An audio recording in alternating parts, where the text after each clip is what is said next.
I lean closer to my drafting table, tweaking the letter spacing on Mason and Brooke's engagement invitations for the third time. The afternoon light spills across my workspace, illuminating the metallic copper accents I've added to the design. Perfect. Almost perfect. My brother deserves nothing less. My phone buzzes against the oak surface, dancing dangerously close to my coffee mug. Mason's name lights up the screen, sending a reflexive smile to my lips. Parties this weekend. Guest list is super tight. Hope you understand. My hands freeze mid-adjustment. I read the message again, certain I've misunderstood. The delicate brush pen slips from my fingers, leaving an unwelcome streak across the sample invitation. What? I whisper to my empty apartment. My coffee mug tips as I reach for my phone, the dark liquid seeping into my sketches. I barely notice. Instead, my eyes fix on the framed photo beside my workspace. Mason grinning in his uniform, standing next to 3 large care packages I'd spent weeks assembling. The ones I'd stayed up all night packing so they'd make the military mail deadline. The ones I'd included his favorite homemade cookies in, despite having to work a deadline the next morning. The care packages he'd called a lifesaver during his deployment. My hands tremble as I dial my father's number. Avery? Dad's voice comes through after 4 rings, distracted and slightly annoyed. Everything okay? Dad, Mason just texted me about some party this weekend. For his engagement? My voice sounds steadier than I feel. There must be some confusion. A beat of silence followed by a sigh. It's just a get-together, Avery. Nothing formal. I press my fingers against the bridge of my nose, but I'm his sister. I've been working on their actual invitation designs all week. Look, honey. Dad's tone shifts to the dismissive one I know too well. It's a small thing at Brooke's parents' lake house. Don't make this a thing, okay? You know how your brother gets when everyone starts making demands. When I make demands, the unspoken accusation hangs between us. Right, I manage, my throat tightening. Of course. I hang up before he can hear the crack in my voice. The afternoon light feels colder now as I stare at my design work. Hours of unpaid labor for a brother who couldn't even be bothered to invite me to his pre-wedding celebration. My mind flashes to 6 months ago, the 3 a.m. call from Mason in Germany, desperate because his bank card had been compromised. I remember transferring him $2,000 from my carefully managed savings without hesitation. Emergency money he still hasn't repaid. I think about the 3 nights I spent designing their engagement announcement, when Brooke decided she just wasn't feeling the professional one they'd paid for.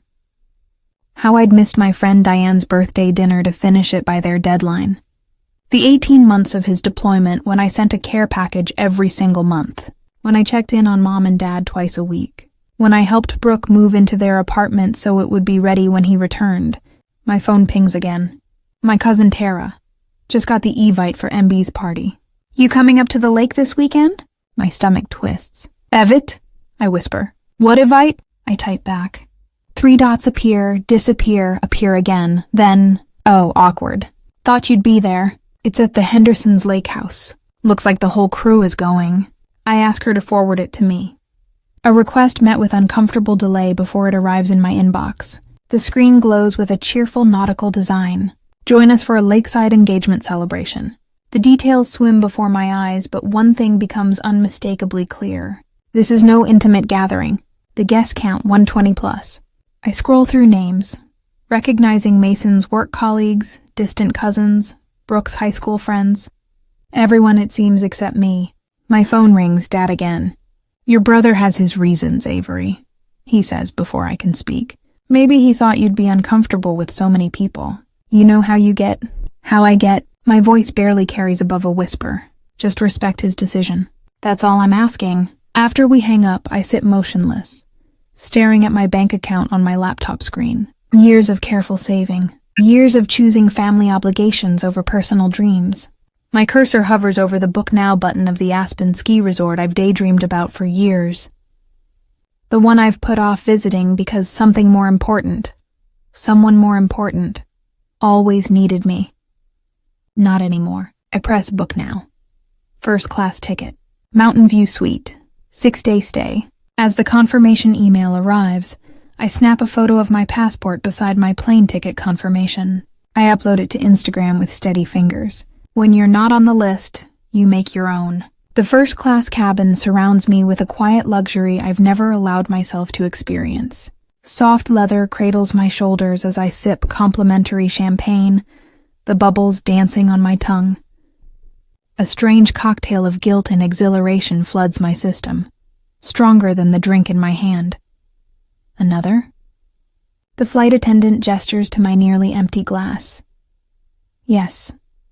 The word emerges without hesitation, without the familiar mental calculation of whether I deserve the indulgence. Thank you.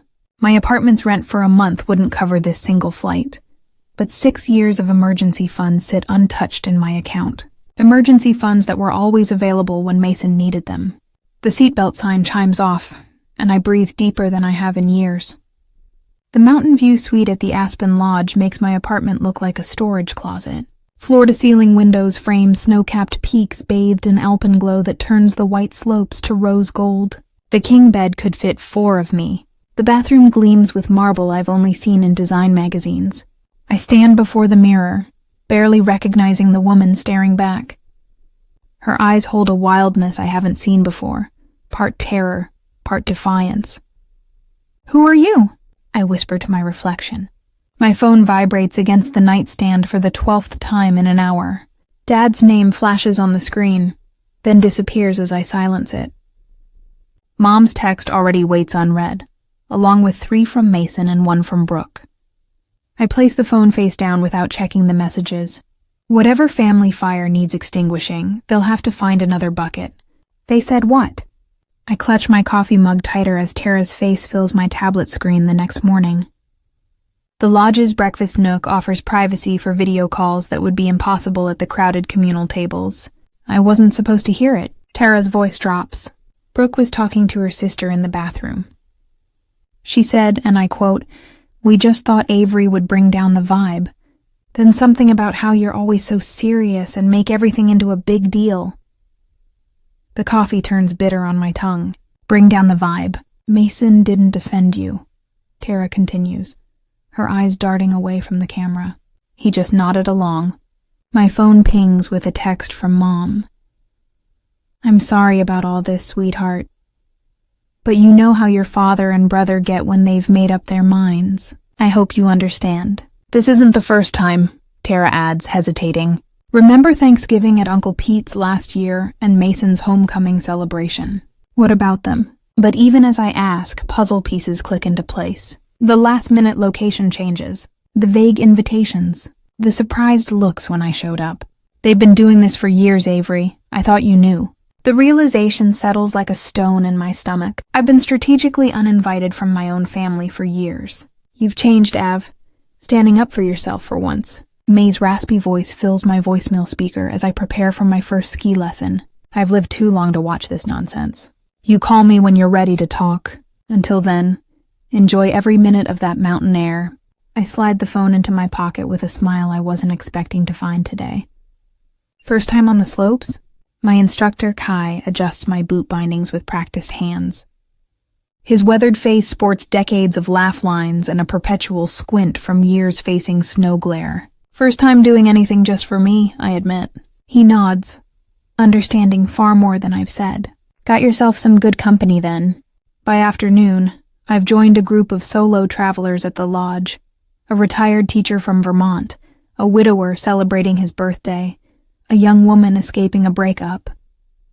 They welcome me without questions about family or obligations. We share stories over hot chocolate as easily as if we've known each other for years. My phone remains silent in my pocket. For entire stretches, I forget it exists. The beginner's slope isn't much more than a gentle hill. But as I navigate down it without falling, triumph surges through me. The cold air stings my cheeks, and my laughter comes out as vapor clouds in the mountain air. My body remembers how to move without hesitation, how to lean into it rather than fight it. "Not bad for day one," Kai calls from behind me. I spend my life making things easier for everyone else. The irony isn't lost on me that I'm finally learning to do the same for myself. The lodge's great room buzzes with après-ski energy. A stone fireplace throws heat and light across comfortable seating clusters, where new friendships form. I sink into a leather armchair, warming my hands around a mug of spiked cider, listening to Sophia's story about swimming with dolphins in Hawaii last summer. I realize with a start that my phone hasn't vibrated in hours. I pull it from my jacket, 15 missed calls and 32 unread messages. But instead of the familiar spike of anxiety, I feel only a curious detachment. Whatever crisis they're navigating, they're doing it without me, and they're surviving. And so am I. As the conversation around me swells with laughter, I snap a photo of the breathtaking mountain sunset visible through the windows. I post it to Instagram with steady fingers. Good morning to a new life. Have you ever had to step away from family obligations to discover who you really are? Share in the comments below if you've ever had to make the difficult choice between loyalty to others and loyalty to yourself. The fireplace crackles in the lodge's timber-framed lounge as I raise my mulled wine and a silent toast to myself. 3 days into my Aspen escape, and the knot that's lived between my shoulder blades for years has finally begun to loosen. My phone buzzes against the polished oak side table, then buzzes again and again. When it vibrates for the 6th time in under a minute, curiosity wins. I set down my drink and pick up the device. 17 notifications, all from Tara. Sauce complete meltdown happening. Call me now. I hesitate, fingers hovering over the screen. Part of me wants to silence it, to maintain this fragile peace I've found. But another part, the part that spent 3 decades witnessing my family's chaos from the front row, needs to know. I slip outside onto the deserted terrace, where pristine snow reflects the resort's golden lights. Tara answers on the first ring, party noise exploding through the speaker. Oh my God, Avery, you're missing drama. Her voice carries a mix of horror and delight. Mason's been flirting with Kelly Winters, you know, his high school girlfriend, for the past hour, right in front of Brooke. What? The word forms a visible cloud in the mountain air. It started with reminiscing, then onto the arm-touching, and now they're huddled by the bar laughing, like they're the only 2 people here. I press my fingers against my temple and Brooke just threw her champagne in his face, the entire glass, then stormed out screaming that the engagement is off. Despite everything, my stomach tightens. Old habits surface. My mind already calculating how to fix this, what words might smooth things over, how to salvage the party. Then I remember I wasn't important enough to be invited. That's not even the worst part, Tara continues. Mason punched the wall after she left. Pretty sure he broke something in his hand. Your dad lost it. Mason got into a shouting match in front of everyone. The bartender cut them both off, and the manager threatened to shut down the whole thing. I can picture it perfectly. Mason red-faced and belligerent, Dad making everything worse with his damage control that only damages. Mom wringing her hands in the corner, pretending nothing is happening. Grandma May is the real MVP, though, Tara adds, lowering her voice. She walked right up to Mason, looked him dead in the eye, and said, I'm quoting exactly, "This is what happens when you cut out the only responsible adult in your life." The entire room went silent. A strange sensation bubbles up from my chest, something between a laugh and a sob. For 32 years, I've been the invisible support beam, the emergency contact, the 3 a.m. problem solver, the reliable one who's there for every crisis. Except this time I'm not. I should go, I say finally. I signed up for a moonlight snowshoe hike. What? Avery, did you hear what I said? Your brother is imploding, and Brooke just left with her bridesmaids. Everyone's looking for you. They know where I am, I say simply, because I told them. On Instagram 3 days ago, I end the call and silence my phone completely. 10 minutes later, I'm crunching through pristine powder with 6 strangers and a guide named Ethan. The forest around us is silent, except for our breathing and the soft compression of snow beneath our snowshoes. First time? Asks the woman beside me, Catherine, from Toronto. I recall from introductions. At everything, I admit. First time snowshoeing, first time in Aspen, first time choosing myself over family drama. She laughs, a genuine sound that echoes among the pines. That last one's the hardest. The physical exertion burns my calves as we climb, my breath coming in visible puffs. Each step takes deliberate effort, lift, place, press. No room for family anxiety when you're focused on not falling face first into a snowbank. Halfway up, Ethan pauses our group at a clearing. The valley spreads below us, lights twinkling like fallen stars. Above, the moon hangs full and impossibly bright against the black canvas of night. "Take a moment," he says quietly. Sometimes we get so focused on the climb that we forget to look around. Something inside me breaks open at his words. A small, unexpected laugh escapes me, perhaps my first genuine one in years. Catherine smiles beside me, and 2 other hikers join in, our laughter rising like steam into the night sky. I am not responsible for fixing their mess. The thought arrives with such clarity that it stops my breath. All these years, I've been the safety net, the damage control specialist, the emotional support beam. But maybe, just maybe, my absence is exactly what they need. 3 hours later, muscles pleasantly aching from the hike, I return to my room and turn my phone back on. The notifications cascade like an avalanche. 14 texts from Mason, escalating from angry, "Where the hell are you?" to accusatory, "This wouldn't have happened if you were here," to desperate, "Please call." Everything's a disaster. 8 missed calls from Dad, followed by a text that makes my jaw clench. "We needed you. You abandoned your family when it mattered most." 3 tearful voicemails from Mom, each ending with her signature line, "Please don't make this a thing, honey." 1 message from Brooke sent 30 minutes ago. "I need help. Mason's a mess. Can you talk some sense into him?" My thumb hovers over Mason's message, muscle memory nearly taking over. For a heartbeat, I consider what I've always done. Step in, smooth things over, absorb the blame, fix the unfixable. Instead, I open my contacts. I find Mason's name and press block contact. The screen asks if I'm sure. I've never been more certain of anything. I block Dad next, then Mom, then Brooke. Each tap feels like laying down a heavy burden I've carried so long I forgot it wasn't mine. I call the front desk. "Hello, this is room 342. I'd like to extend my stay by 4 more days, please." Afterward, I take a selfie by the fireplace, the flames casting a warm glow across my face. I've never looked more at peace. I post it with a caption that would have been unthinkable just days ago. 0 regrets, 100% peace. Then I silence my phone, place it on the nightstand, and for the first time in my adult life, I sleep without waiting for it to ring. I'm halfway down Silverado, a blue run that would have terrified me a week ago, when my phone vibrates against my thigh. For a blissful moment, I consider ignoring it like the 14 other calls I've let go to voicemail. But something, that old familiar sense of responsibility, makes me slow my descent and pull to the side of the trail. Grandma May's name lights up my screen. Unlike the others, she deserves an answer. Avery. Her voice crackles with a mix of relief and concern. "They're losing their minds trying to reach you." I watch a father and daughter glide past, their laughter carrying on the crisp mountain air. "I needed some space." "Space?" she snorts. "Your brother has left 17 voicemails, started with, 'How could you do this to me?' and has worked his way to, 'Please, I need you.'" Her voice softens. "Your father even sent an apology text. Your mother made him, of course, but still." I close my eyes, feeling the sun warm my face. "And Brooke?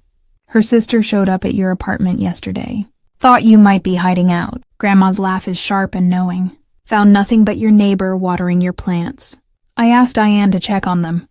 I murmur, watching a snow bunny hop between pine trees. "Where are you, honey?" For the first time in days, I smile. A real smile that reaches my eyes. Somewhere I should have gone years ago. Perfect form. Victor, my ski instructor, calls as I navigate the final turn. 3 days ago, he'd patiently helped me up after countless falls on the bunny slope. Today I'm carving confident turns down a run aptly named Freedom. "See you at the lodge for a beer?" he asks as we reach the bottom. "Wouldn't miss it," I reply, surprising myself with how quickly I've fallen into this new routine. The lodge staff know me now. Emma at the front desk saves me the morning paper. Paolo remembers my coffee order, and Jeanette, the concierge, stops me with recommendations for dinner spots. Avery. Jeanette waves as I enter the lobby. The Hendersons wondered if you'd join them tonight. They're doing a family dinner at their cabin and thought you might enjoy a home-cooked meal. I pause, momentarily confused by the invitation. The Hendersons, a retired couple I'd chatted with during a snowshoe tour, have no obligation to me. They want nothing fixed, designed, or solved. They simply enjoyed my company. I'd love to, I answer, and the simplicity of the exchange nearly brings tears to my eyes. Later in my room, I open the leather-bound journal I purchased in the gift shop. I flip past days of entries, watching my handwriting transform from shaky and uncertain to bold and flowing. Day 1 arrived broken, wondering if I've made a terrible mistake. Day 5 skied my first blue run today. Fell twice. Got up twice. No one seemed disappointed in me. Day 7. I recognized my reflection again. I pressed my pen to a fresh page. Day 8. The woman who arrived is not the woman who will leave. Dr. Winters watches me from across her sunlit office in the resort's wellness center. You've made a deliberate choice to disengage, she says. It's not a question. I nod, turning my silenced phone over in my hands. 67 notifications. I haven't opened a single one. Tell me about your family, she suggests. The unfiltered version. And I do. The words pour out like spring runoff. 18 months of care packages during Mason's deployment. The money I'd transferred without hesitation. The invitations I'd designed without compensation. The birthdays I'd missed to meet their demands. The savings account I've depleted solving their emergencies. Going back to those patterns would be self-destruction, I conclude, surprised by my own certainty. Dr. Winters nods, and yet they're realizing what they've lost. Are they? I ask, not entirely convinced. People rarely change until the pain of staying the same exceeds the pain of changing, she replies. Your absence has tipped that balance. A new message from Tara appears as I settle by the stone fireplace with a book. Grandma May's moved into your parents' guest room. Says she's setting things straight. Dad nearly had an aneurysm. I smile, picturing my grandmother's take-no-prisoners approach. Another message follows quickly. Mason admitted to your dad that they've taken you for granted. Dad actually agreed. I nearly fell off my chair. Before I can respond, a video message arrives from Brooke. I hesitate, then replay. Her face appears, eyes red and puffy. Avery, she begins, voice breaking. I've been awful to you. Not just about the party, for months. Years, really. She wipes her eyes with the back of her hand. No careful makeup. No rehearsed speech. I don't know why you'd forgive me, but I hope you'll let me try to make it right. I set my phone down, emotions swirling. As I reach for my wine glass, the front desk calls. Miss Taylor, there's a delivery for you. Downstairs, the clerk hands me a cream-colored envelope addressed in Mason's unmistakable handwriting. I trace my finger over my name, written with unusual care. Inside, a single page begins. I don't deserve forgiveness, but I need to try. I stand motionless in the grand lobby, snow falling softly beyond the windows, wondering how long the journey back to forgiveness should take, and whether immediate reconciliation would heal or harm us both. I fold my last sweater, the cream cashmere I treated myself to at the Lodge boutique, and tuck it into my suitcase. 9 days ago, I threw clothes into the same bag with trembling hands and tear-blurred vision. Today my movements are measured, deliberate. The woman who fled here barely resembles the one preparing to return. My phone buzzes. Dad again. Just checking what time we should pick you up tomorrow. His text reads. I type my response without hesitation. No need. I've arranged a rental car. 3 dots appear, disappear, then... Seems unnecessary. We don't mind. I do, I reply, then silence my notifications. Control begins with small decisions. The rental car. The neutral meeting location.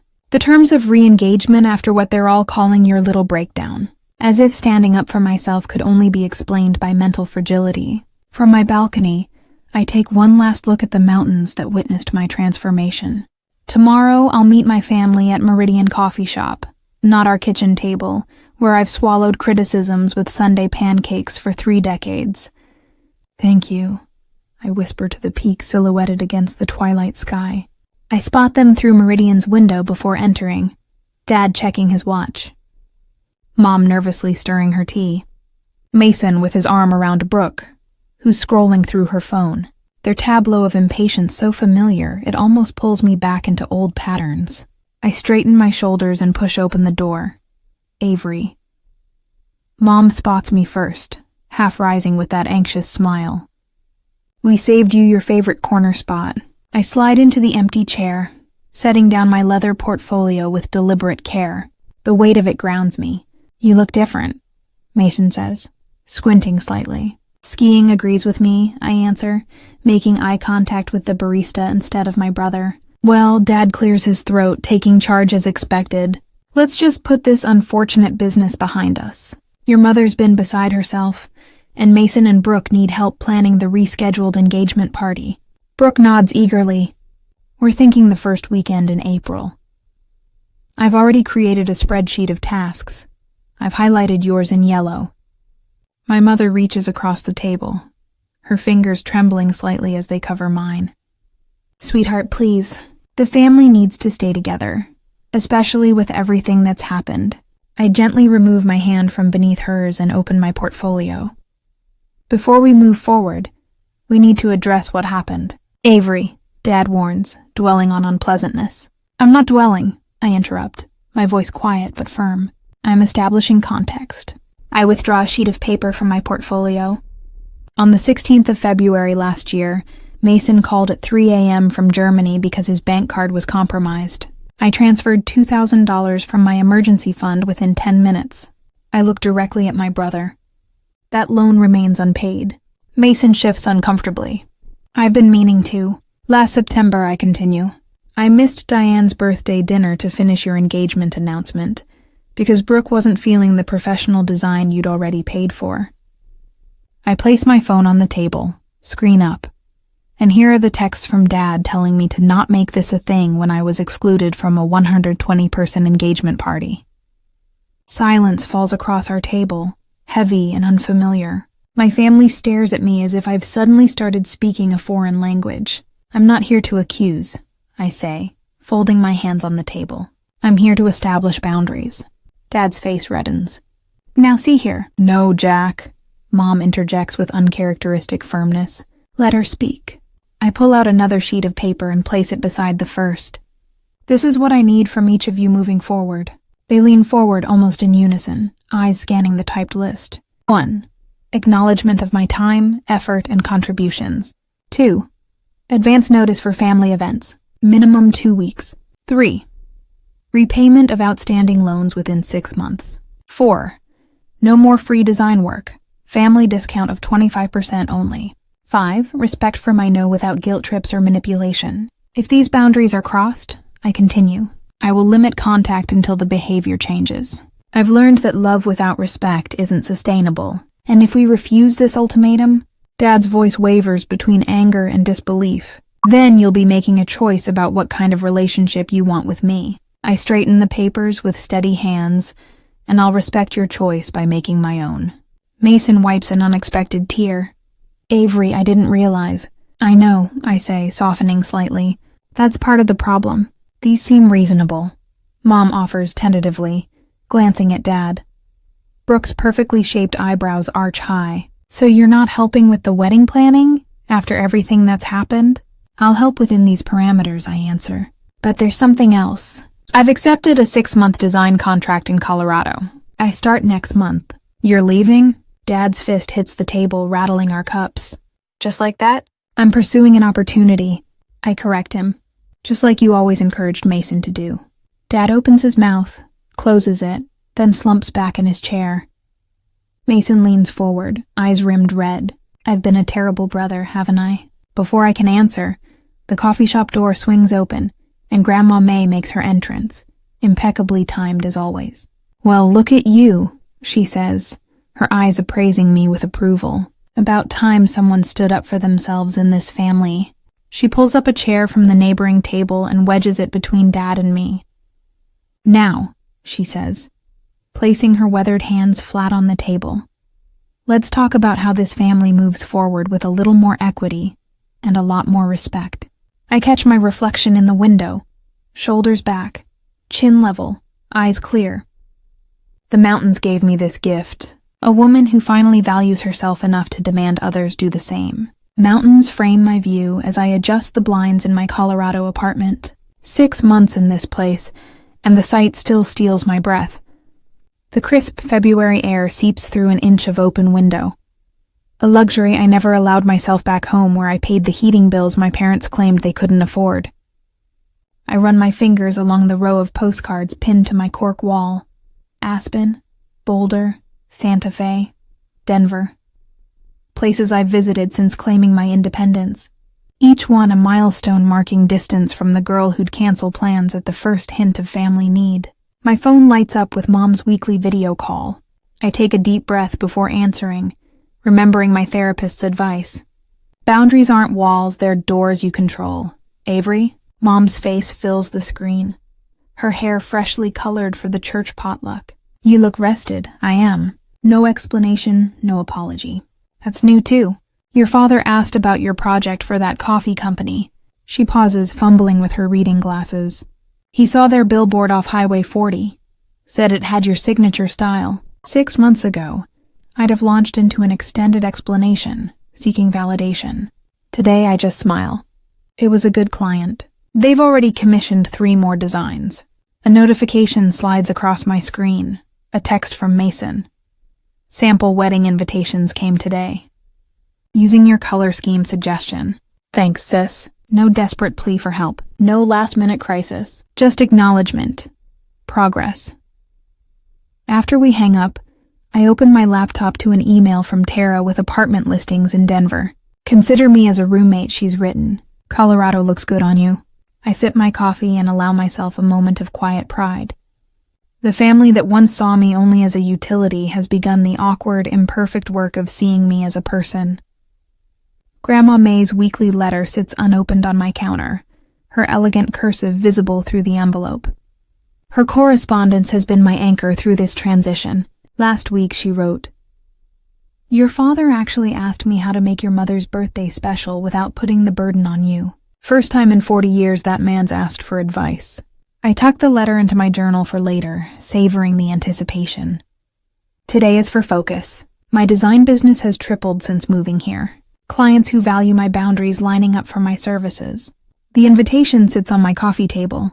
Mason and Brooks' revised wedding plans. A simple ceremony, 30 guests.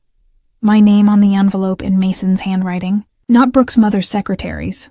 I haven't decided yet. My therapist nodded thoughtfully when I showed it to her. "Attending doesn't mean returning to old patterns," she reminded me. "Hotels exist for a reason." Later, I'll meet with Jenna, a design student struggling with family expectations. She reminds me of myself, talented but hesitant to claim space. The scholarship I established at the local college connected us. "You're helping me give myself permission," she told me last week. A familiar heaviness tries to settle on my shoulders as I remember next week's women's retreat, where I'm speaking about boundaries.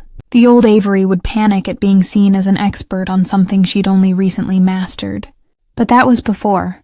Instead, I close my eyes and practice my evening gratitude ritual. Thankful for courage, for mountains, for the quiet satisfaction of a life that belongs to me. Through the window, the setting sun paints my walls copper. The same metallic shade I was perfecting on Mason's original invitations the day everything changed. I rest my hand on the invitation.